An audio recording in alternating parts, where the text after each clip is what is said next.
Hi everyone. তো euro cup শুরু হচ্ছে, ওয়ার্ল্ড কাপের মাঝে আমাদের ক্রিকেট ওয়ার্ল্ড কাপ চলতে চলতেই এখন ফুটবলে ইউরো কাপের সূচনা। ইউরো কাপ নিয়ে জাস্ট আমাদের এটা প্রথম এপিসোড আমরা শুরু করতে যাচ্ছি। ইউরো কাপ শুরু হচ্ছে কাল থেকে। তো আমরা জাস্ট আলোচনা করব যে কোন টিমটা এই মোমেন্টে আপনাদের সবারই মনে হচ্ছে যে সবচেয়ে স্ট্রং টিম এবং কার পসিবিলিটি বেশি আছে, কে সব ভালো প্লেয়ার হতে পারে। আর মোস্ট প্রবাবলি এটা হয়তো রোনাল্ডো শেষ সিজন, তো কিরকম কি পসিবিলিটি, তাকে কি আমরা ইলেভেনে দেখতে পাবো কি পাবো না, নাকি ওয়ার্ল্ড কাপে যেরকম কয়েকটা ম্যাচ বেঞ্চে বসতে হয়েছিল সেগুলো সেগুলো নিয়ে আমরা আলোচনা করব। তো দেখা যাক।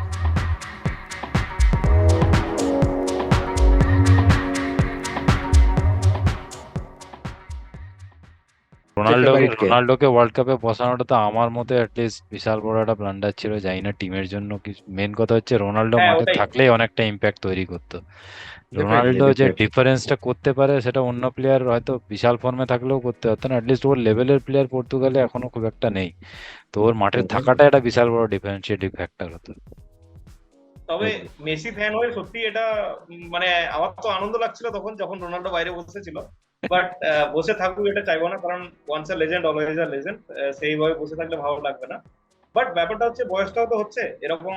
আহ, সাউদিতে খেলা আর ইন্টারন্যাশনাল টিমে খেলা একই নয়। তো কিছুটা সময় বসে থেকে শেষ 20 মিনিট 25 মিনিট এসে অ্যাগ্রেশন দেখিয়ে ফিনিশ করাটা আমার মনে হয় বেটার হবে এই ইউরো কাপে রোনাল্ডোর এবারে জন্য। এই তবে ইউরোতে চাইবো অ্যাটলিস্ট যেন ফুল সেটা টাইম হয়। মনে হয় না পারবে বলে। না, আমার এখনো মনে হয় যে ফুল টাইমটা হয়তো কোনো প্রবলেম না। হ্যাঁ, সৌদির লিগে খেলেছিল, বাট ও কিন্তু একটা ফুল সিজন কভার করে আসছে। 38 ম্যাচ ওখানেও ও হুম, খেলেছে, প্রত্যেকটা ম্যাচই অলমোস্ট 90 মিনিট খেলেছে। ইভেন লাস্ট ম্যাচ যেটাতে ও দুটো গোলও করলো, আয়ারল্যান্ডের সঙ্গে খেলা ছিল, দুটো গোলও করেছে, হ্যাঁ পুরো হ্যাঁ। 90 মিনিটও খেলেছে। তো আমার মনে হয় না ওর যে লেভেলে ফিটনেস এবং যে শারীরিক কসরত করে একটা 32 ইয়ার্স এর লোককেও, ইভেন 29 ইয়ার্স এর একটা লোককেও ও টেক্কা দেবে। তো সেটা তো কোনো ফিটনেসটা সন্দেহ নেই। কোনোদিনই ফ্যাক্টর না।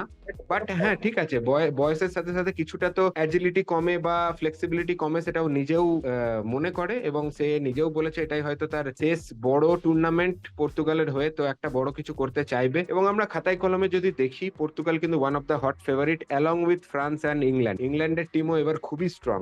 দেখতে গেলে ইংল্যান্ড সবসময়তেই খুব ফ্রান্স। স্ট্রং থাকে, অনেক বড় বড় টিম থাকে, অন নাম অন থাকে, পেপার বাট কিছু অলওয়েজ করে উঠতে স্ট্রং। পারে না।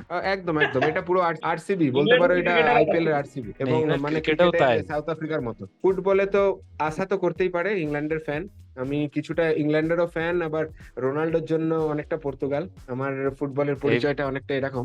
এইবার তো আমার রোনাল্ডোর জন্য পর্তুগাল। 70% আমি ফ্রান্সকে এগিয়ে রাখবো, কারণ যেভাবে ওরা খেলছে এখন 70% আমার মনে হচ্ছে যে ফ্রান্স জিতছে। এন্ড দেখা যাক। পর্তুগাল যথেষ্ট ফ্রান্সের ভালো টিমও খেলছে এবং ইংল্যান্ডও ভালো অনেক খেলছে। স্ট্রং।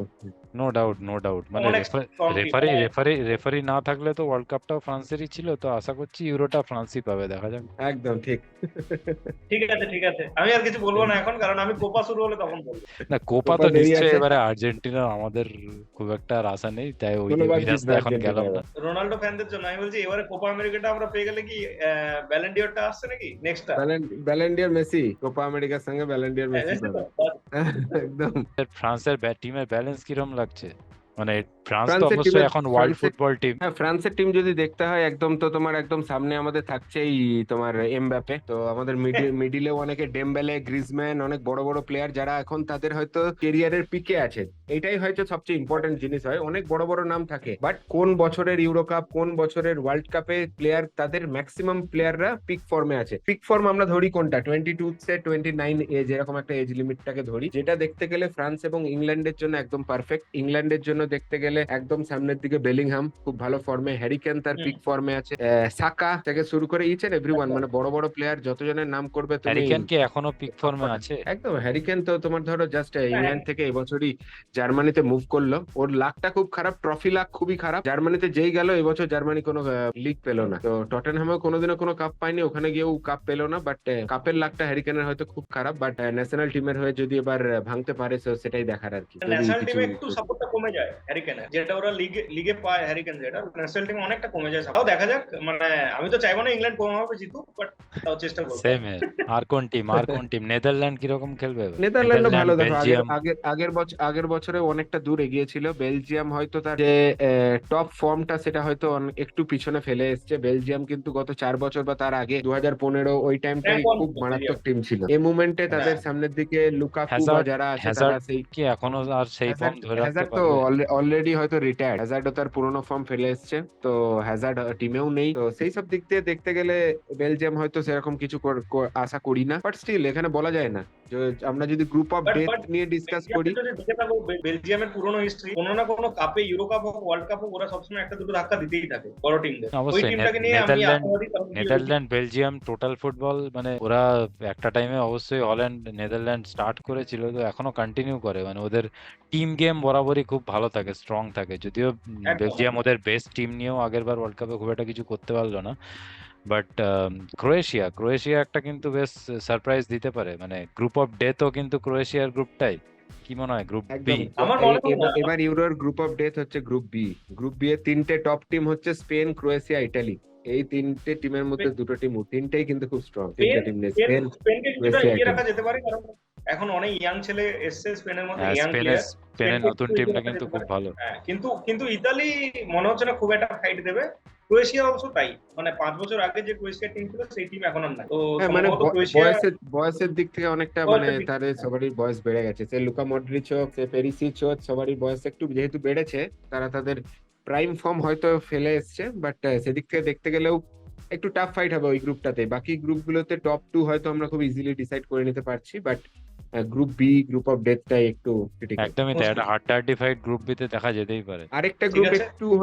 একটু হলেও যেটা আরেকটু ভালো গ্রুপ আছে, সেটা হচ্ছে গ্রুপ ডি, যেটা নিয়ে অলরেডি আমরা হয়তো ডিসকাস করলাম, যে ফ্রান্স, নেদারল্যান্ড, পোল্যান্ড এবং অস্ট্রিয়া, চারটে টিমই কিন্তু সেদিক থেকে দেখতে গেলে অনেকটা ইকুয়াল। ফ্রান্স অনেকটা হলেও এগিয়ে তাদের থেকে, বাট নেদারল্যান্ড, পোল্যান্ডে আছে লেভানডস্কি। অস্ট্রিয়াতেও কিন্তু ভালো ভালো প্লেয়ার থাকে যারা কিন্তু সারপ্রাইজ দেয় মাঝে মধ্যেই। তো এটাও আচ্ছা, একটা গ্রুপ, লেভানডস্কি বিটাও রিটায়ার্ড নয়? একটা টাফ। মনে হয় না, মনে হয় তো খেলবে এবছর, খেলে বোধহয় রিটায়ার। গত ওয়ার্ল্ড খেললে তো কাপের পরে খেলছে, তো রিটায়ারমেন্ট নিয়ে। আছে কি না। না হলেও একটা ভালো ফাইট তো ওই গ্রুপটাতেও হতে পারে। অবশ্যই ফ্রান্স আর নেদারল্যান্ড হয়তো ক্লিয়ার ফেভারিটস, কিন্তু একটা ভালো ফাইট দেখতেই পারি। ফুটবল ক্রিকেটের থেকে সেটাই। অনেকটাই আলাদা, বলা যায় না, একটা সাডেন কিছু একটা হতেই পারে। তো দেখা যাক। আমার একদম। এইবারের পিক সেইভাবে বলতে গেলে ফ্রান্স, বাট আমি চাইবো যে রোনাল্ডো কিছু একটা যাওয়ার সময় ম্যাজিক করে যাক। মেসি ম্যাজিক আমরা অলরেডি দেখে নিয়েছি, রোনাল্ডো ম্যাজিকও যদি আমরা একটা দেখতে পাই তাহলে সেটার থেকে ভালো কিছু হতে পারে না। তো আমার পিক ফ্রান্স আর রোনাল্ডো ম্যাজিক পর্তুগাল হবে এবারে। শুধুমাত্র পেনাল্টি পেলে। হতে পারে হয়তো রেফারি যদি আমাদেরকে ওয়ার্ল্ড কাপে যেভাবে আর্জেন্টিনাকে সাপোর্ট করেছে এখানেও যদি করে তাহলে কিছু একটা হতে পারে। দেখা যাক। তোমাদের পিক দেখা কি যাক। রকম দেখা বলো? যাক। আমার আমার আমি মতে আমি পর্তুগাল বলবো এবং ইংল্যান্ড, মানে আমি ফ্রান্স, এই দুটো ফ্রান্স। ফ্যান। তাহলে দেখা যাক কি হয়। ফ্রান্স মনে হচ্ছে ক্লিয়ার ফেভারিট। আরেকটা টিম হয়তো আমরা যাওয়ার আগে একটু হলেও আলোচনা করে নিতে পারি, সেটা হচ্ছে জার্মানি। জার্মানিও কিন্তু খুব স্ট্রং টিম, যেটা নিয়ে হয়তো আমরা আলোচনা এখনো পর্যন্ত করিনি অতটা। জার্মানিতেও অনেক বড় বড় প্লেয়ার এখনো পর্যন্ত আছে। কেউ কেউ প্লেয়ার যাদের হয়তো এটাই শেষ সিজন, যেমন ক্রুজ, বাট ওই এজ ফ্যাক্টর, জার্মানির ক্ষেত্রে এজ ফ্যাক্টর একটা ব্যাপার। ম্যানুয়াল নুয়ের, এটাই হয়তো লাস্ট, বা পরের বছরের ওয়ার্ল্ড কাপ মোস্ট প্রবাবলি হয়তো খেলে দেবে। বাট হি ইজ অলসো 37, যাওয়ার আগে এরাও কিছু একটা দেখিয়ে জার্মানির দিতে পারে। নতুন অ্যাটলিস্ট এবারে চ্যাম্পিয়ন্স লিগ দেখে যেটা বুঝলাম যে ওদের নতুন বেঞ্চটাও মোটামুটি তৈরি, মানে চ্যাম্পিয়ন্স লিগ ফাইনালে যে টিমটা খেলেছে যথেষ্ট ভালো খেলেছে। রিয়াল হয়তো বেরিয়ে গেল কিন্তু নতুন কোনোভাবে, প্লেয়াররা খেলছে না, এটাই problem। টিমটা পুরনোই আছে। নতুন প্লেয়াররা খেলছে না, পুরনো লোকেরাই খেলছে। না, যেমন তাহলে একদম সামনে তাহলে জার্মানির দেখতে গেলে কাই হ্যাভার্টস আছে, আর্সেনালের প্লেয়ার, বাট ভালো স্ট্রাইকার। তো জার্মানিরও আশা আছে কিছুটা। জার্মানিকে তো কোনোদিনই তুমি রিটার্ন অফ করতে পারো না। ওরা অবশ্যই যেরকম অবশ্যই টিম, যেরকম মেন্টালিটি, ওদের ঘুরে দাঁড়ায় ওরা ওরা বরাবর। সবসময় তো গ্রুপ গেমটা ভালো খেলে। ওদের একটা কাউন্টার চান্স তো অ্যাটাকিং থাকছে। ফুটবল, এটা তো একদম জার্মান ব্র্যান্ড পুরো। একদম একদম চলো অ্যাটলিস্ট আবার তো রাত জাগা শুরু হবে, রাত জেগে আবার লড়াই একদম মারামারিটা একদম অ্যাটলিস্ট স্টার্ট হবে। কোপা আবার ফুটবলের তো খেলা রাত সামনের ছাড়া সপ্তাহে ভালো লাগে আসছে। না, সেটা ওয়ার্ল্ড কাপ হোক, কোপা হোক, ইউরো কাপ হোক। রাত জেগে রাত্রি 12:30টায় শুরু হবে, পরের ম্যাচ দুটোই শুরু হবে। ওটা ছাড়া ঠিক ফিলটা আসে না। তো একদমই তাই, সুন্দর একদমই একদম তাই। একদম। চক্করে আবার হয়তো আমাদের জাগবো আমরা, আমাদের নিজস্ব যে টিম গুলো আছে তাদেরকে আমরা সাপোর্ট করব। সে টিম জিতবে কিনা বলা যাচ্ছে না, বাট স্টিল সাপোর্ট তো চলতেই থাকবে। তো অ্যাটলিস্ট দেখা যাক আমাদের আমরা কিরকম। আমাদের ইন্ডিয়াকে আমরা যতদিন না দেখতে পাচ্ছি, অ্যাটলিস্ট এই টিমগুলোকে আমরা সাপোর্ট তো করতেই থাকবো। ফিফা ফিফা বলো আর কাতার বলো আমাদের থেকে একটা গোল্ডেন চান্স তো ছিনিয়ে নিয়ে গেল। ঠিক আছে, যাই হোক, আমরা ওয়েট করব। রেফারির দয়াতে নয়, যেন নিজেদের এবিলিটিস দিয়েই একবার ওয়ার্ল্ড কাপ খেলতে পারি। কি মনে হয় কিরকম রেফারিং ছিল ওটা? ওটা তো খুব মানে ব্যাড লাক বলবো না কি বলবো জানি না, কারণ গ্রুপ স্টেজে এখানে ভিএআরটা নেই। তো যদি কোনো রিভিউও নেওয়ার সুযোগ থাকে নর্মাল ফুটবলে, এখানে সেটা ছিল না। তো খুবই আনফরচুনেট, বল পুরো বাইরে বেরিয়ে গেছিল, সেখান থেকে তুলে এনে ভরে ভরে দেওয়ায় 1-1 হলো। তারপরে ওরা 2-1 দিয়ে বেরিয়ে গেল, কারণ কাতার ইন্ডিয়ার থেকে অনেকটাই এগিয়ে। কাতার কিন্তু অলরেডি অবশ্যই। ওয়ার্ল্ড কাপ খেলেছে। হুম। লাস্ট টাইম একদম ওরা একদম। ওয়ার্ল্ড কাপ ওয়ার্ল্ড কাপ ওরা অর্গানাইজও করেছিল, তো ইন্ডিয়ার থেকে অনেকটা এগিয়ে। ইন্ডিয়া তাকে 75 মিনিটস পর্যন্ত তাকে বেঁধে যেভাবে রেখেছিল এবং লিড ছিল ইন্ডিয়া, লিড ছিল, তো হ্যাঁ দ্যাট ইজ অবভিয়াসলি। কমান্ডেবল। মানে সেখান থেকে ওইরকম একটা গোল খেলে যে কোনো টিমের মনোবল ভেঙে যাবে, তো কিছু করার নেই, কারণ সবাই দেখে বুঝতে পেরেছে যে ভুল হয়েছে। ইভেন কাতারের প্লেয়াররাও হয়তো জানতো যে এটা গোল নয়, বাট আনফরচুনেট। বাট প্লাস এত অ্যাডভান্স ক্যাপ্টেনের, টেকনোলজিতেও যদি এরকম ছোট ছোট ভুল হতে থাকে, মানে এটা তো সেটাই একটা মানে ব্লান্ডার, এটা তো ভুল বলবো না। ডেফিনেটলি একদম ভিআর আমার মতে রাখা ভিআর উচিত ইউজ এগুলো। না গ্রুপ করাই স্টেজ তো বলে, একটা ব্লান্ডার। গ্রুপ স্টেজে যে ভিআর ইউজ করবো না, দিস ইজ নট গুড। এখানেও তো ইম্প্যাক্ট পড়ে না অনেকে, কে ওয়ার্ল্ড কাপ খেলবে না খেলবে, একদম। সেটাই যদি ডিসাইড ঠিকভাবে না হয়, তাহলে আর কি রকম ব্যাপারটা হলো, এটা অবশ্যই খুবই একদম যাই গ্রুপ হোক দুঃখজনক। স্টেজে আমাদের থাকা। ব্যাড লাক ছিল, যাই হোক একবার তারপরে একবারও বলছি না এই ম্যাচটা জিতে গেলে ইন্ডিয়া ওয়ার্ল্ড কাপে খেলে নিত, বাট ঠিক সে আছে তো পরের নিশ্চয়ই, রাউন্ডে হ্যাঁ একটা যেতে পারতো বা একটু চান্স থাকতো, বা ইন্ডিয়ান এই টিমগুলোর কি লাগে, একটুখানি এক্সপোজার লাগে। তো আবার পরের রাউন্ডে গেলে হয়তো আরো 4-5টা ম্যাচ পাওয়া যেত বড় টিমের সাথে, তো সেই একটা সুযোগ একদম হাতছাড়া হলো, আর কিছু না। এএফসি ওয়ার্ল্ড এএফসি কাপ কাপেও পাওয়া অনেক দূর, এএফসি কাপেও বাট স্টিল ডাইরেক্ট এন্ট্রি হতো, ওটাও একটা বিশাল বড় ফ্যাক্টর। একটা বড় খুব বড় একদম এক্সপোজার ব্যাপার ছিল। পাওয়া যেত, প্লেয়ার্সদের মধ্যে একটা আলাদা মনোবল তৈরি হতো। কনফিডেন্স আসতো, সবকিছু ছেত্রী যেগুলো খুব দরকার। ছেত্রীকে ছাড়া আমাদের ফার্স্ট ম্যাচ জিততে পারলেও একটা বিশাল বড় কনফিডেন্স হতো, তো হ্যাঁ, এটাও একটা সেটাও একটা খুব বিশাল বড় ফ্যাক্টর। মোরাল বুস্টিং পরবর্তী ব্যাপার জেনারেশন থাকতো। তৈরি, মোরাল বুস্টিং। এটুকুন ভাবতো। যাই হোক, captain the great last match যথেষ্ট ভালোই ইন্ডিয়া খেলেছিল।